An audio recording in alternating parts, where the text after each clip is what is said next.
Iron Gwazi. A steel roller coaster themed to crocodiles?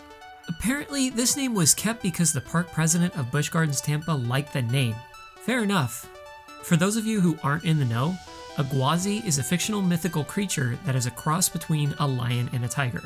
So now, sat upon the corpse of the former GCI-built Gwazi, a racing wooden coaster, is this Rocky Mountain Construction-built Hyper Hybrid.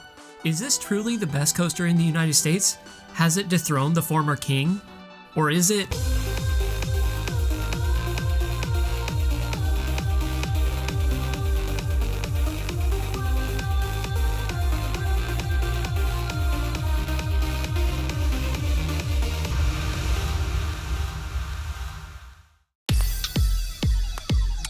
Open in 2022, Iron Gwazi is a hybrid roller coaster that was designed in tandem by Alan Schilke and Joe Draves.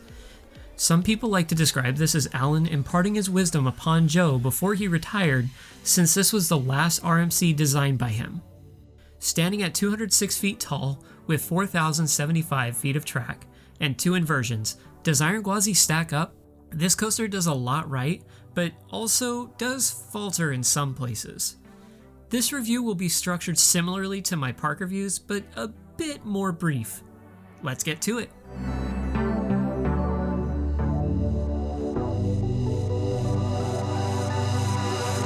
It has none, 0 out of 10. This ride sports 2 trains with 6 cars. Each car can hold 4 riders in a 2x2 pattern, totaling up to 24 riders. When we visited the park in winter of 2022, we saw an impressive dispatch interval of roughly 5 minutes. Iron Gwazi's theoretical capacity isn't listed online, so let's dive into the daunting world of math. If Iron Gwazi dispatches 1 train per minute, we can factor that into the overall ride duration, which, based on my POV, should land at 2 minutes and 5 seconds. With the dispatch, this would mean a total duration of 3 minutes and 5 seconds, which will be represented by D for duration, in decimal form. Moving on, this coaster has 2 trains, which will be represented by T for trains. We then must add in the amount of people can fit in each train, which is 24. This variable will be represented with the letter C for capacity. Finally, the variable we're solving for, throughput, will be represented with the letter P for people. So by using this equation, P equals C over D times 60 times T, we get P equals 24 divided by 3.08 times 60 times 2. By solving this equation, we get a theoretical capacity of roughly 935 people per hour. Theory is great and all, but in practice, with the 5-minute dispatches we regularly saw, this would mean that we would have a theoretical capacity of 406 riders per hour. This is not ideal, especially for a brand new coaster. I'll be fair and give Busch Gardens the benefit of the doubt and say this is probably only an issue during the off-season. With this in mind, I'll rate this 7 Swampy Boys out of 10.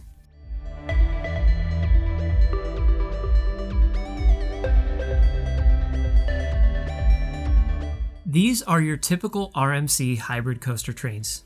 They're pretty good, if you're not too tall. For the most part, I've always enjoyed the train designs of RMC coasters.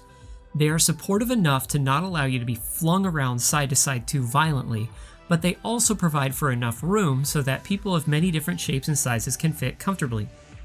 If you're on the taller side, however, you may have issues with the shin guards digging into your legs. If you're like me, repeat rides on RMC coasters can end up hurting your thunder thighs just a bit. The lead cars of these trains is one of the only indications that this ride has a quote-unquote theme to crocodiles. RMC trains always do have this classic look to them that I really appreciate. I give the trains a 9 out of 10. The layout of this ride is where things get interesting. To start, the coaster slowly turns out of the station to the left and suddenly dips down into the lift hill. This dip is quite jarring when riding in the back row. After this, you ascend up the 206-foot tall lift hill before briefly slowing to a crawl at the top. As you go down the 91-degree first drop, it twists to the right and dives under the support structure of the 0G stall and goes just above a valley in the ride. This dive through the support structure is incredible and is full of tons of head choppers. After this, the coaster climbs up into a large outward banked airtime hill, which banks left, then right at the top of the hill, and then left again when coming down the hill. Next, you swoop up through a right rising turn into the ride's signature element, the barrel roll down drop, aka the death roll. Giving you just enough time to recover from this, the train enters into an overbanked turn to the left, which is followed by a swooping turn that leads into an outward banked airtime hill. After dipping down out of this, you pass behind the station and under the lift hill into a small pop of twisting airtime, which leads into an inward banked airtime hill. Next, we enter the 0G stall. Once you've started to feel a quick hit of hang time, the coaster rolls over into a rising right turn, which banks outwards at the apex of it. This turn continues to swoop up and to the right. It's broken up again by a couple of quick pops of airtime that continue to lead into another rising right turn. After one final pop of airtime, you swoop down into the left into the final brake run with a ton of momentum. So, is this layout good? For the most part, yes. However, when comparing it to other RMC coasters, there are some problems here in my opinion. For instance, many parts of the layout are filled with what I call transition areas. These spots on roller coasters tend not to be all that exciting and only exist to get you from one element to the next. There are many spots in Iron Gwazi's layout that are like this, like here, here, and here. These spots are obviously necessary for the coaster to complete its course, but if we compare it to a ride like Steel Vengeance, a lot of these types of areas are broken up more often with things like small pops of airtime. Despite these problem spots, the rest of this coaster is incredible. Where this coaster excels is in the uniqueness of its elements. There are a lot of standout elements on this coaster that do a good job of showcasing what RMC is great at. Overall, I'd rate the layout of this coaster a 9.5 out of 10.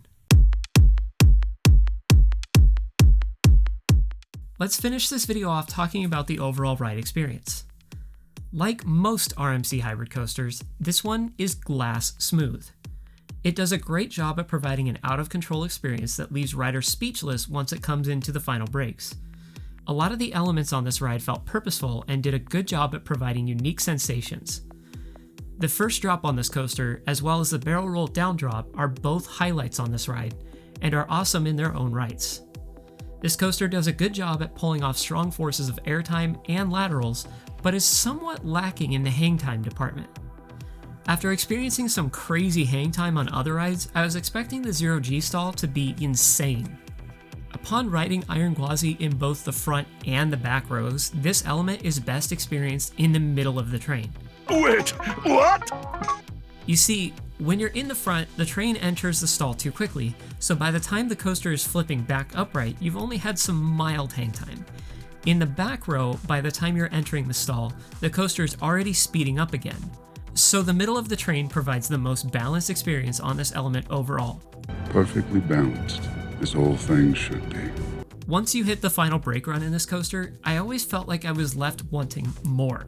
It still has so much momentum heading into these final breaks and feels like it needs to have one more lap. Honestly, looking at the footers that are still present from the original Gwazi, it seems like there is a lot of empty space just existing. How dare it do that? This ride could have had a third lap that would allow this coaster to showcase how much momentum it still had. Once again, despite the negatives, this was still an incredible coaster and a testament to the craftsmanship present at RMC. I'll give the overall ride experience 9 Crocky Boys out of 10.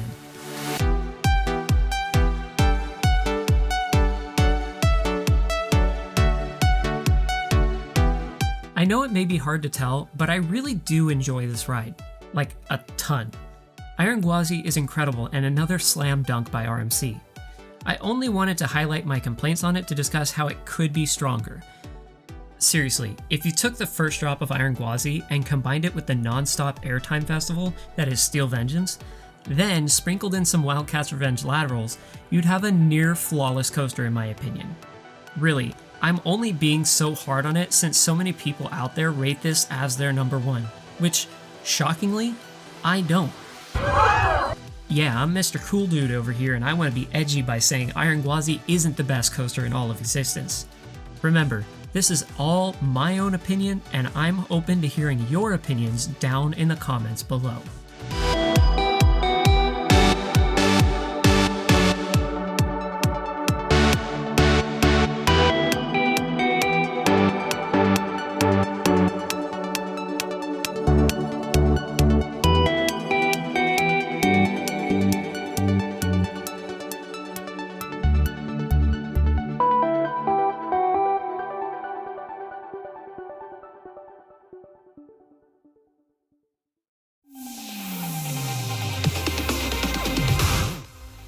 Thank you so much for watching this video.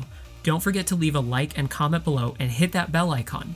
Special thanks to our Patreon supporters Nathan Martin and Future Collective. $1 a month helps me bring even more content to you guys, and I even have some exclusive content coming, so check it out. Check the description below to find links to the rest of our pages. Thanks for watching the video, and ride on, Coaster Maniacs.